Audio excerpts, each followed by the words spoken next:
Well, all right. Welcome back to the So There I Was podcast. I'm your host, Travis Womack, and today we have special guest Shawn Livingston. He's a former Cav Scout and former 18 Echo. Is that correct? Yep. He's a comm sergeant in the Special Forces. Done a whole lot of things, been all over the world, and I'll let him introduce himself a little bit more. But welcome to the show, Shawn. Thanks. Thanks for having me. So you joined as a Cav Scout Army 1998. And you said you were in Germany until you got out in 2002. Is that my dates accurate there? So I went in 98. I was in Germany for a few years. So in '02, my unit, the war had just started. Right. Um, Let's go. and Let's go there. I'm starting to jump in there. You're in Germany in 9/11.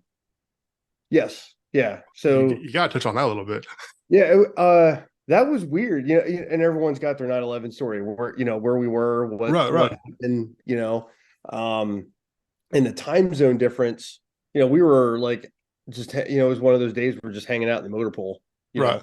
and I was kind of getting ready. I was a squad leader and I just wanted to get off of work, so we were walking back from the motor pool, and a bunch of people just start yelling, we need to get in, formation, everyone's yelling and stuff. So we start running down the road to get in formation.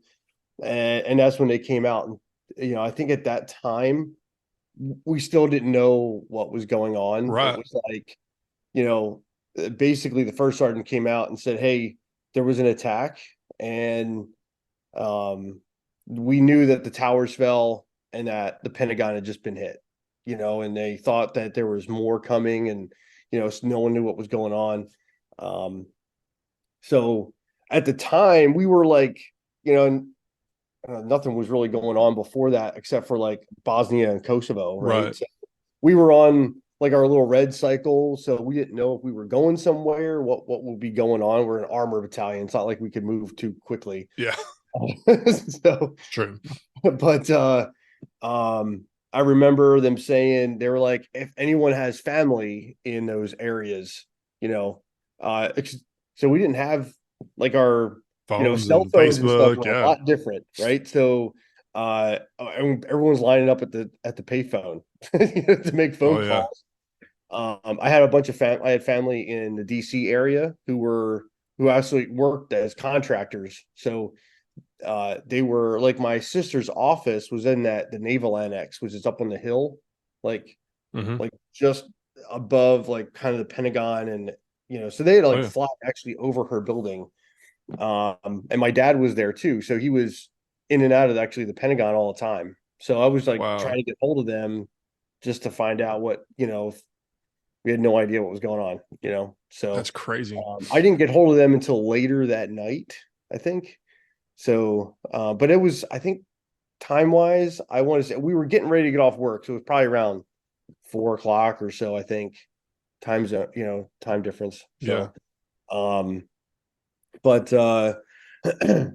yeah. So then, that all kicked off, and then, I guess, the war started, but then like I was thinking about staying in. I was going to re-enlist, and they were like, my unit was like, "Oh no, we're going to, Macedonia again." It was like, no, I want to.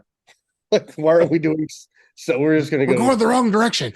Right, we're gonna go. I'm gonna go sit at a guard tower again. I was like, no, it's So I figured this war was going to be around for a while.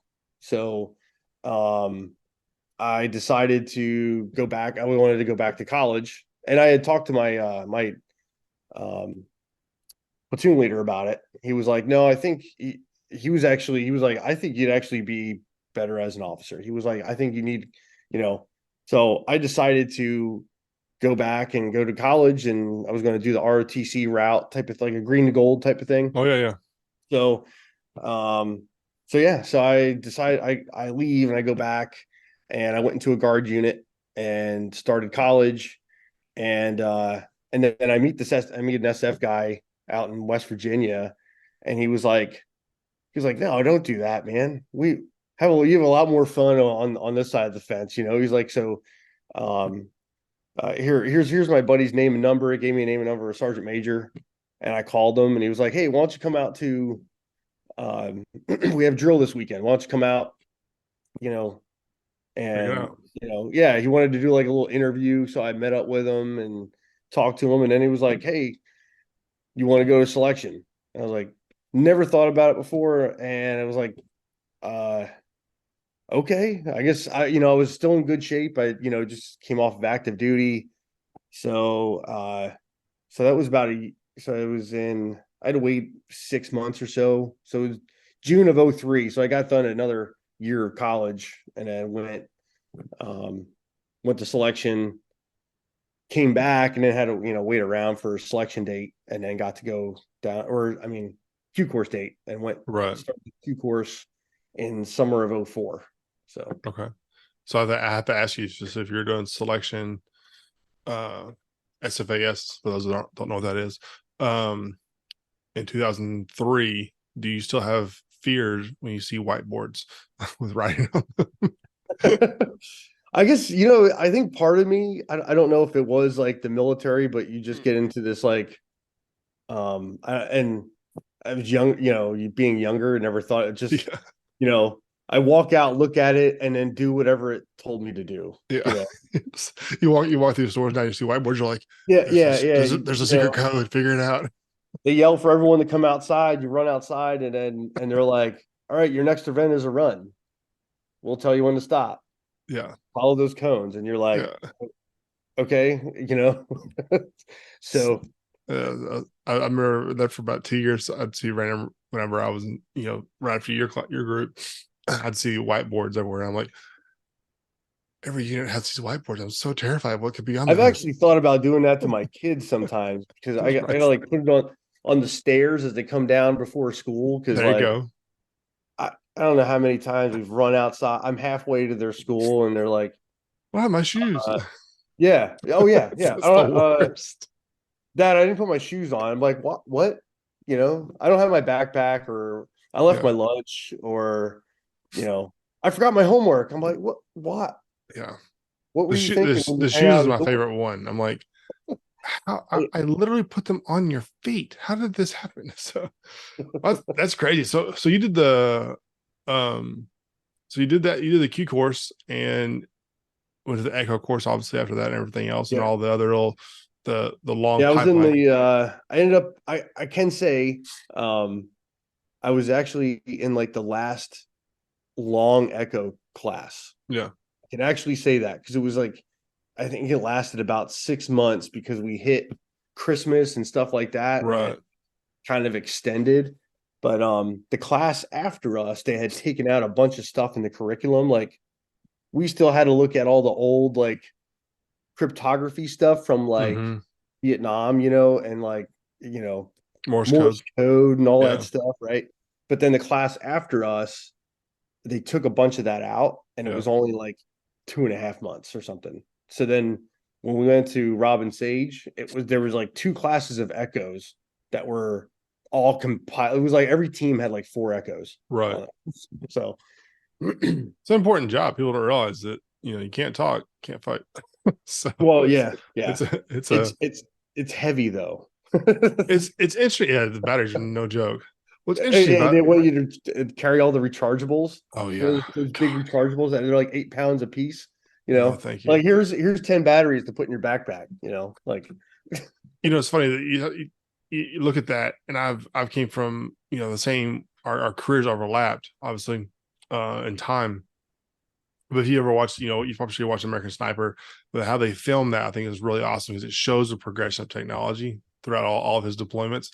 And I looked at that because I was, man, that's so true. I remember being in Afghanistan in '05, and we were like living like gypsies, and we had no armor, we had no turret shields and stuff. We had the front shield. That's it. And then Iraq in '07 on the surge, in a few years, it went from that to these bulletproof skirts around us and top shields and oh yeah, yeah. And then we had camouflage MRAP, and and then yeah, suddenly then we had MRAP came out. Yeah. MRAPs and stuff. Yeah.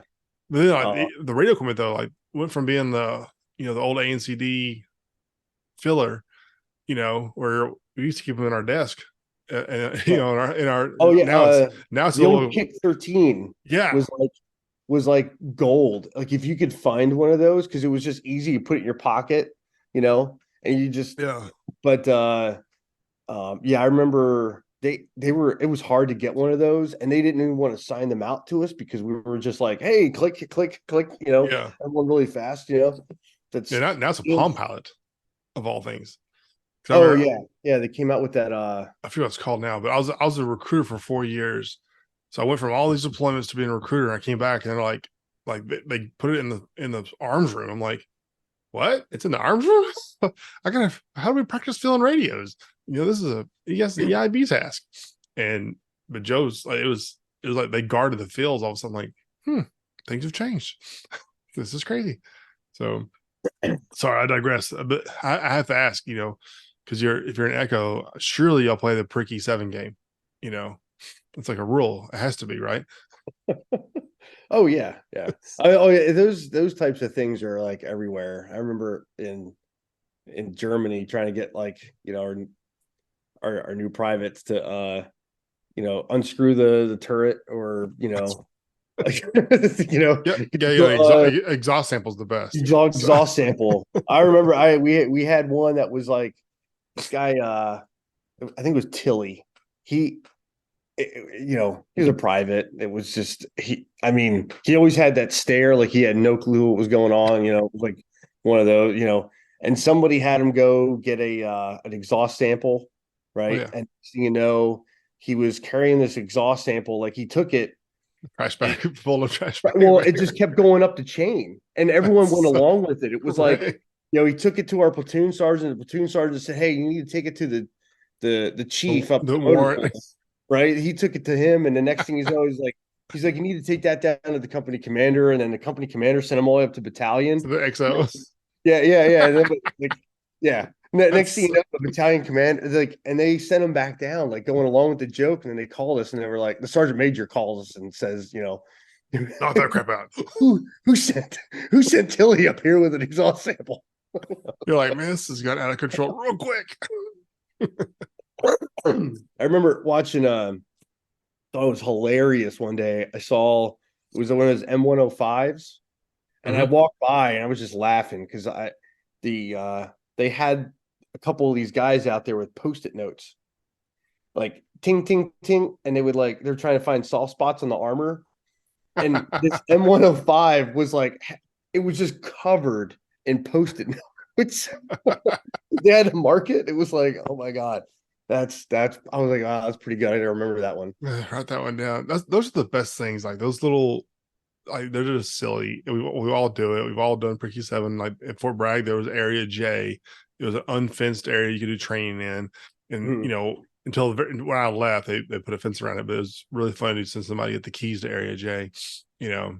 But and then like we're an airborne unit, so we didn't have motor pools there for a long time until the very end. We're like, I had a motor pool the whole time, and because we didn't have a clue. But I think those were pretty fun, just like camaraderie. There's when it's just funny. It's like we've all qualified, right? And it's just hilarious to see blood rush our head upside down on a tree. But I think people take it too far. That's where it gets a bad name. It's like you just grab a tree, hug it. Oh yeah, yeah. I had that in basic laugh. training. Yeah, qualifying's hilarious.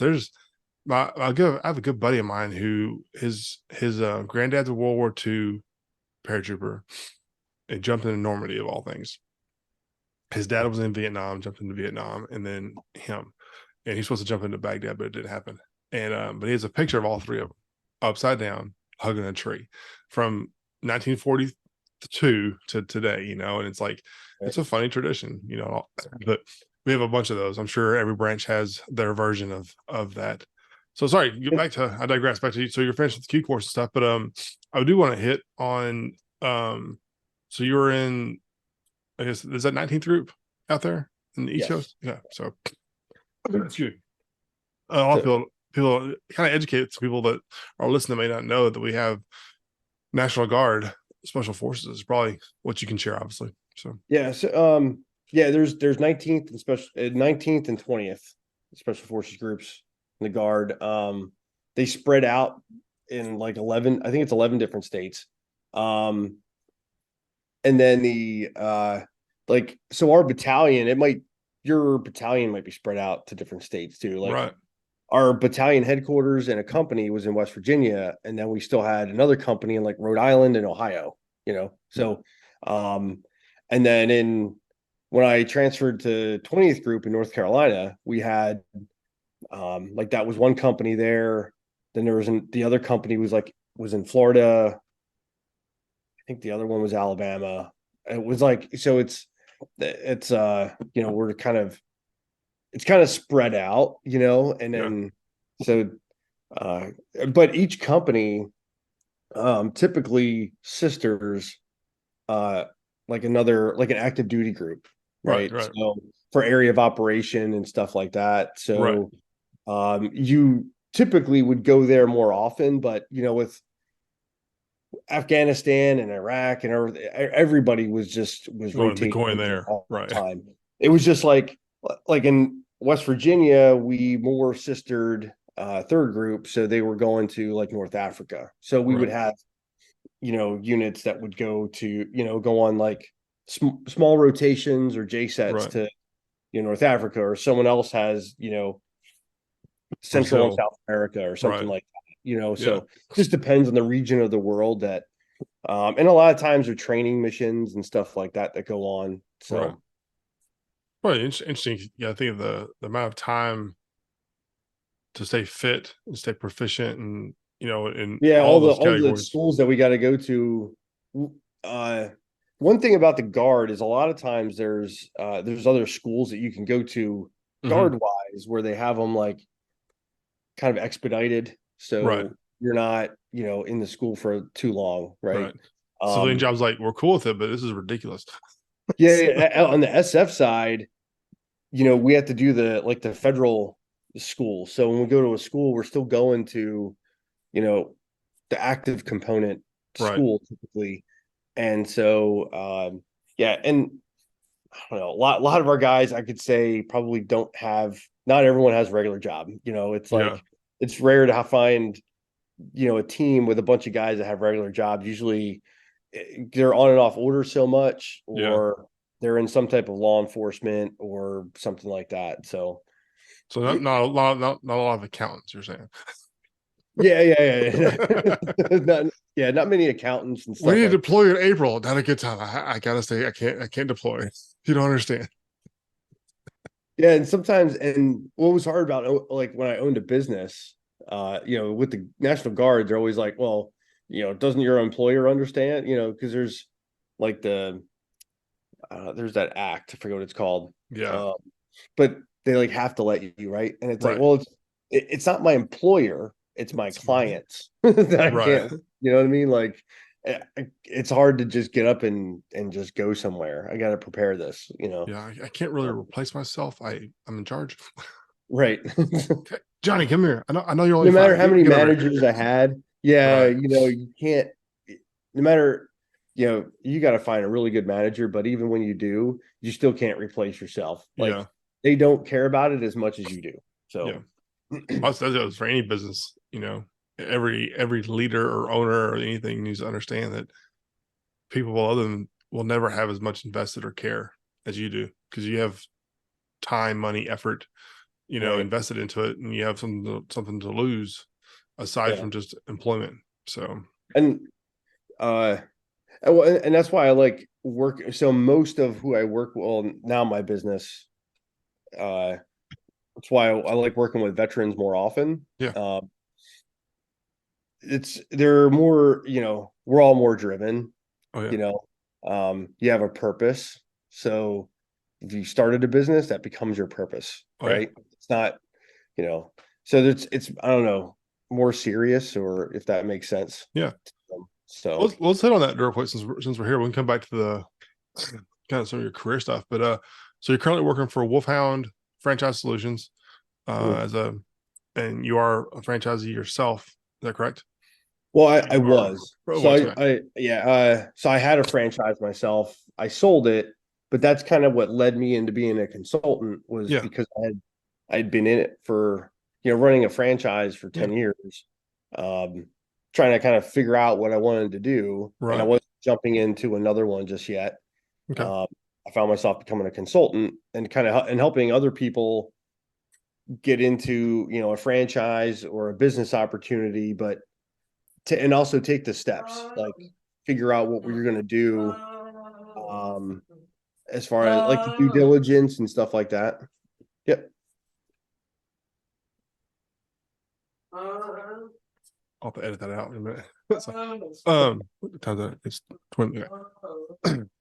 So on the consulting thing, so working with vets to work with them towards owning their own franchise or business and whatnot.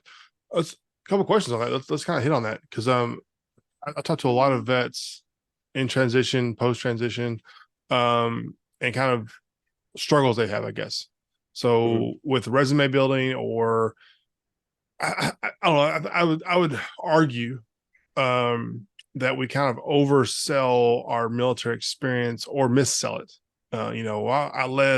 I led a 55 person platoon. It's like, yeah, you're a platoon sergeant, but like, what A does lot that of people on mean? the civilian side don't I have no understand. idea what that means. So like, what are some common things that you see people get right or get wrong? Um, I would resume wise, it is hard. I can say that it's trying to transfer what you've done and explain it in a way so that a civilian understands it, Um, all the leadership, I think the one thing that's hard for them to understand is in all of that, whether you were in depending on the job you're in, but a lot of times like the problem solving and critical thinking, Yeah. no matter what job you were in the military, that always takes place, especially if you're deployed or you're out in the field, whatever, or if you're, I don't know, even a squad leader, like it's the the amount of responsibility is so much higher. Oh yeah. Um, Most of think, the time. yeah, and especially now, you think the way that wars were fought, they're no longer fought with like, like I don't know, World War I or World War II, where you Yeah. had Get online. entire regiment moving in in sync with each other across the land, right? Right. It's or having the general actually on the ground with them or something. It's Right. not like that anymore. As we went on to like by the time we get to Vietnam, it was fought in platoons, Right. and then by the time we get to Afghanistan, now we're we're down to, squads and teams. Yeah. So um the I think Technology covers that distance. the responsibility is so much higher. It's not just like the captain that has all the responsibility. There's NCOs that are, might be a staff sergeant who has a whole squad, and he's the one actually talking to the guy in town. You know what I Yeah. mean? So um, there's there's a lot of responsibility that goes on there, and leadership and that problem solving part of Hmm. it that I think a lot of a lot of people in the civilian world don't quite understand. Or if you do get into, I see a lot of vets, it's hard to figure out where they're going to go to. Hmm. So everyone always tries to use their what job they did in the military to Yeah. guide that, right? Um, Artillery's a tough one. what's that? Artillery's a tough one. Doesn't really translate. So yeah, so it's like you try to find that, but then it ends up being like a lot of guys end up like in sales or something Yeah. like that, right? Um, and then they'll hustle because we're all in the military, so like Right. they can hustle, they'll do whatever they have to. It's like, okay, I understand, I can take a no, right? They'll Right. like, I have to call 20 people, I'm going to call 20 people, Right. whatever it is, they do it. And they'll probably move through that ladder pretty quickly. um or I see guys get, then eventually though, I feel like they can get burnt out because there might be only so far that they can go Right. with, right? Unless they further their education to justify moving Right. further. Which Um, is a big gap for a lot of enlisted people that aren't using TA and other resources. right, right. So to me, working for yourself can also be, uh, taking those skills and that drive and finding a way to work for yourself. Yeah. is, I guess that's what I did. Yeah. It's like I didn't want to be told what to do anymore. So, It's fair. Um, right. So, yeah, it's so interesting because you talk about franchising. Can't talk today. I think people. I remember very well. I applied for a company years and years ago, 2012. No, it was actually 2010 when I applied, and I remember thinking very highly of myself and thinking, oh, if I just put this down, that I was a platoon sergeant, or I was a squad leader, or I was a, you know, whatever, I have all this combat experience, whatever, that they're automatically going to want to talk to me because that sounds cool, and right. I was, you just kind of just transfer some really poorly written NCR bullets, to your resume. I was responsible for $24 million of equipment, and it's like, dude, you're writing this resume for Amazon. Like that, it's the richest company, them and Apple. So that doesn't mean anything to them. The stock drops half a point, they make more than that still. So, Yeah. so I think kind of understanding the audience, I think is for people. And, I had a episode way back, gosh, a year ago now, interviewed Adam Bratz. And we talked about that very thing about, I met you on LinkedIn, right? And how people have the little paragraph below my son's music. This is great. So that little paragraph below a job, what you did, and people put NCR bullets. I'm like, don't put NCR bullets in your LinkedIn profile. Good gosh, no one understands that. Put legit, like, hey, I was directly responsible. And I think that's the thing I'd love to hit on, hear your thoughts, is direct responsibility and indirect responsibility, because people are like, I led the invasion to Iraq in 2003. It's like, you were a private,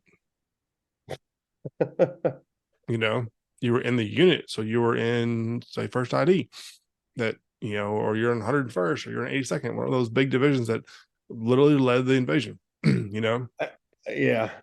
It's funny you mentioned that. So when I was with OCS, um, you learn to pick up on every word that somebody uses and exploit it, Oh, because yeah. I'm the TAC, I'm the guy with the black hat on, we yell at them, stuff like that, right? Right. And I think it's really the guy who's just nervous and they're always stuttering and stuff, especially in the beginning where we were asking them questions and he had said that he had uh like we asked him what he did in Iraq or when or something, and it came out like that he invaded Iraq, and we're like, wait, what? And then somebody was like, his MOS, they were like, weren't you a weather balloon guy? They were like, did your weather balloon go in there first? Like we're just tearing into him like, you took over Iraq with a weather balloon, didn't you? It's like, It's a high level of humidity you don't understand. So the Euphrates puts off a mean mist. that's Yeah. Yeah, I back to your point, I think knowing the audience of who you probably have to adapt every application differently, Yeah. So it's say that you're playing on the, whatever strength it is that's used in that, whatever that job is, Yeah. So Yeah. I used to, I was a squad leader, you're in charge of like, 7 to 9 people, whatever, depending on our section leader, whatever your MOS is and calls it. But I'd say, we're responsible for a 9-person section, and X amount of equipment. I'm like, we can do better than that. Like, what'd you actually do? I think about what you do, and I'm like, you're directly responsible for the health, welfare, safety, and training, of 9 people. Like that sounds a heck of a lot better than, yeah. The other things. Like, and what does that mean? You can expand on that, because that gives an interviewer, okay, what do you mean health and welfare? Like, well, yeah, some people, we get kids that are 18 years old that the first time they've ever left their house, and they literally don't know how to do laundry. Like, I had a counselor guy in Iraq in the surge. I'm like, dude, I don't know how to tell you this, but you must shower daily because you stink. Yeah. Like, Dude's Yeah. 20, 22, 23 years old. I'm like, why are we having this conversation? You must wash your clothes. And I don't care if you don't like the smell when they come back. We don't like the smell when they're here, and it's like, you have to do that. You have to go in their room and be like, hey, if we have like 9 vacuums for the barracks. Like, what is on your floor? Just those little things to teach people how to live, aside from just actual training for combat and fitness and all those things, and teach them like, yeah, it is a lot of wearing a seatbelt. I know you don't like it, but it rubs your neck. In the corporate world is set up a lot like, honestly, it's set up a lot like a military. And if you think about like the hierarchy of having, Right.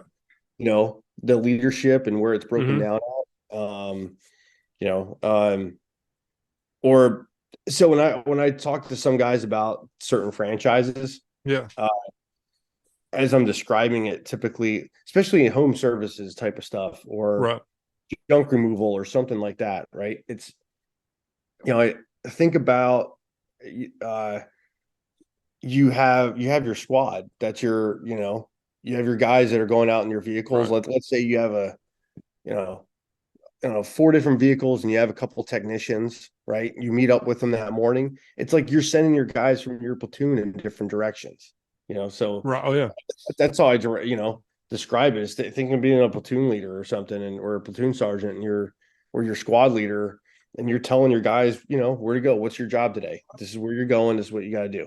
Right. Yeah. A Well, lot. it is, that hierarchy is very, very true. I think that second level of responsibilities is kind of foreign though, where if you're, you know, say you work for me or I work for you, doesn't matter, pick the scenario, like your home life, I care about, most civilian people care about because we're humans, but like there's a whole different level of like, soldiers, we'll go to each other's houses, you know, and do welfare checks on each other, and the barracks are a whole different story obviously, but um the correlating the responsibility as a leader of like, no, I've been to Joe's house, him and his wife are having a fight, and I went and picked Joe up and he came and crashed at my place, until they calm Well, down. it's that's why they have the housing areas, but there's also Right.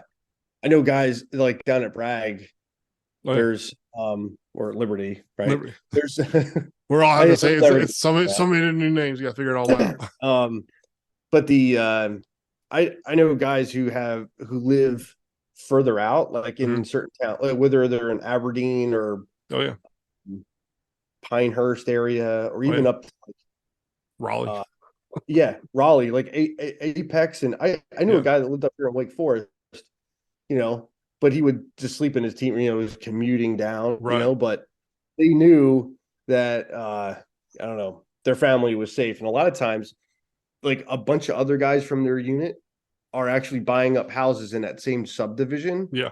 But now you might have like 5 or 6 guys all in the same, Yeah. you know, all in the same area. So if somebody's deployed or something like that, you still Take care of have, each other.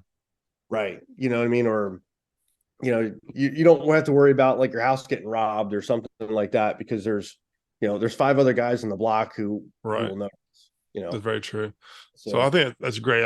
I encourage anybody that's listening, if they're, interested in this, definitely reach out to Shawn and get, some input. And, franchising is a great opportunity. I've, there's some well-known big money franchises out there. Obviously, you have to refine, have millions of dollars of liquid assets and stuff. And, I'm sure that's not where most of us are at, for the more confidence. So I'm sure you have a long list of, more reasonable places to start and still get some satisfaction and joy in life and good quality income. So, yeah, I'm sure. Am I right? Am I way off oh yeah, base? yeah, yeah. If you're So, there's there is a point where if you have a certain amount of money, it makes things a lot easier, oh yeah, right? And you don't need to have $1 million or something.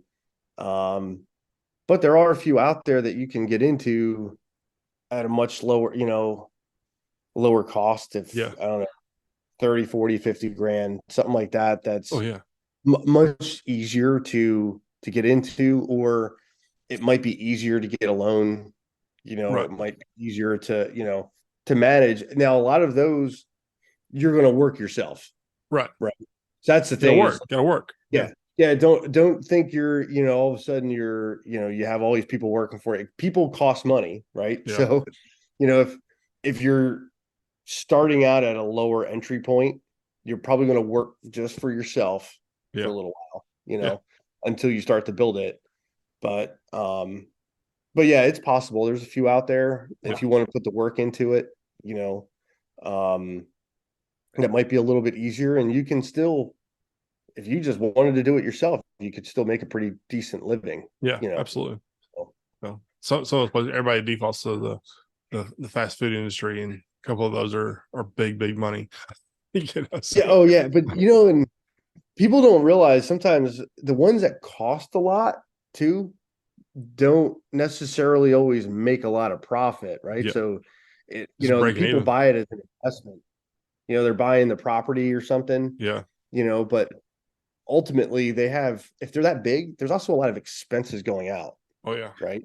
You know, Oh yeah. um, so a fast food joint, if they got, I don't know, you get $2 million in revenue coming in, Yeah. but you also have like One 50 point part-time employees and 1.6 million going out for expenses. So, yeah, right. it's about right. So Yeah. it's pretty accurate in that realm. So, but I would encourage anybody that's out there that's in that.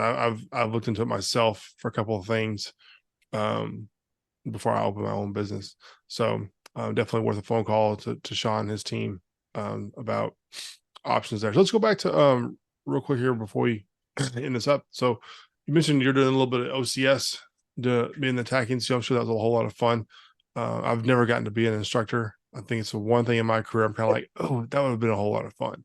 So It was fun. I like to teach. I yeah, like, I don't know, I just like to, I mean, yeah, it's there's funny times when you are, yelling at somebody, or people don't get is like you have to, especially when OCS, you're trying to test their leadership ability under pressure and stress. hmm And that's the only way you can do it. You can't shoot at them, right? right, You have to put pressure on them in some way so that, to see how they react to it.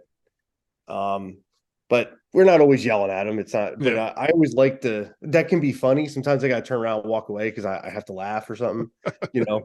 And there are some guys out there that are really good at it. Like it's like comedians. Like it's a they should be, persona. So yeah. So, but I like to teach, So when I was doing the like the infantry, like just the infantry classes of like ambushing and raids and stuff like that. Like I would get into it. I'd take them all outside and like, we're not just doing a PowerPoint, right, let's actually practice this. Let's do, step by step, you know, make sure everyone understands it. These are the pieces on, moving around, that sort of stuff. I used to get into that stuff.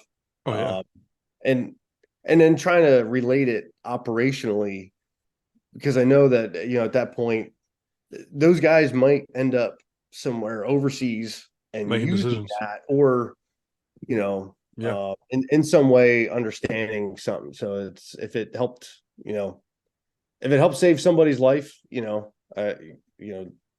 that's great. You know what I mean? yeah, So that's I always awesome. enjoyed teaching. So It's one thing I always look back. I'm like, man, that'd been a lot of fun to. I love to teach as well, and it's I've been E3 to E6, E6 promotable, and then I went to OCS as a lieutenant, all in a major, and I get asked a lot of times what's my favorite rank, and I think about it for a while, but I think E6 was probably my favorite one, honestly. I because it's the last time I got to teach, and I had some really good guys to work with. And it's a lot of fun to take somebody who's raw out of basic training, out of airborne school, and like it's truly your responsibility to kind of vomit that information that hopefully, if it comes to it, can save their life. So yeah, it's pretty cool. I actually know a guy who was he was a major. He was actually our company commander at one point. Yeah. Um, but when he was like moving up to the battalion level and hmm was like, especially in the SF side, it pyramids off really quickly. Oh yeah, Like it's real steep. you'll never do anything cool again. You know what I mean? It's Right. like you're so he actually what do they call that? He declined his commission. He so Resign his commission. yeah, he Yeah. got it. So he stopped being a major and he went back to an E6 and went Yep. back to the team just because he was like, I'd rather Yeah. rather It's do that to get the retirement of a major when I get out of here. But it's crazy, but it happened. It's a funny story, not to digress from that, but I had when I was a recruiter, we had a dude who was a Marine captain. Like he was like one of the Marines that like retook Fallujah, and he got out and came to my recruiting office, wanted to be a Green Beret. And we're like, dude, we got a bunch of Marines always.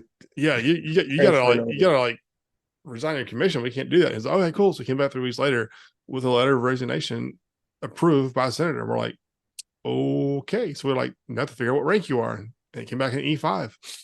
And it's like, he's like, cool. And like, you do realize your last name is Sergeant. So you are now officially Sergeant. Nice. He's like, so you're gonna be Sergeant for a I know. long I always time. thought it was funny when I met people like that. It was like, yeah. Like, I knew a guy with a last name Major. So when oh yeah, your Sergeant Major, like yeah. it's like it.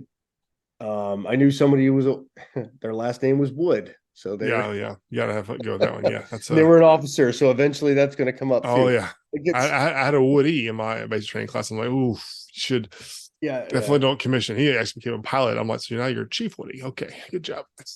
So that's great. Well, Shawn, this has been a lot of fun. I'm sure we could sit here at BS and have a and tell stories that we could probably get further away from the G and PG rated of shenanigans in the world. But I really appreciate your time and being on here. And I find, I find people that were in the service during 9/11. I think it's fascinating. Because I've got people that were at West Point, they were in basic training, they were in airborne school, we're all over. Everybody remembers where we were if we're of age around that time. But it's a unique thing to hear those stories of what different units were doing, how they treated it, and then compare it to like how we operate now. Oh yeah, like what we've learned is fascinating. It was two different militaries. Yeah, like the pre 9/11 and post 9/11, it just entirely changed. And so on the National Guard side of it, if they were in the National Guard, that was really that was like, pre 9/11, it was the weekend. It was like, it was the poor man's country club, and you were, guys would just go drink beer and they get a jump in on the weekend. You know what I mean? Yeah. But then after 9/11, it was like, trained. Like, yeah, hey, you guys can't be overweight anymore, and we're deploying just like everyone else on a regular basis. So it's one of the worst things ever happened. But as far as the military side and us, like body armor alone, I mean, forget anything else. The old flak vest, it did not. Flak vest. I'm like, you just look at just body armor and old SAPI plates to the Kevlar stuff we have now and everything else. I could kick a door. I could literally put my foot through like the Humvee door. It was that was supposed to protect us. It was kind of a definite upgrade that was needed. I hate to ever use that as the excuse, but it was it's interesting to see because coming in 03 to retire, for me, this past year and just seeing everything has changed, it's been pretty interesting. So I love, thanks for sharing your story and your time on that. And we'll have to have you back. If we can find Tilly, we got to find Tilly and see if he still has that exhaust gas. Yeah. We'll see if he's still carrying his exhaust sample. So, well, cool. I'll gotta send you away and hope to be in touch soon.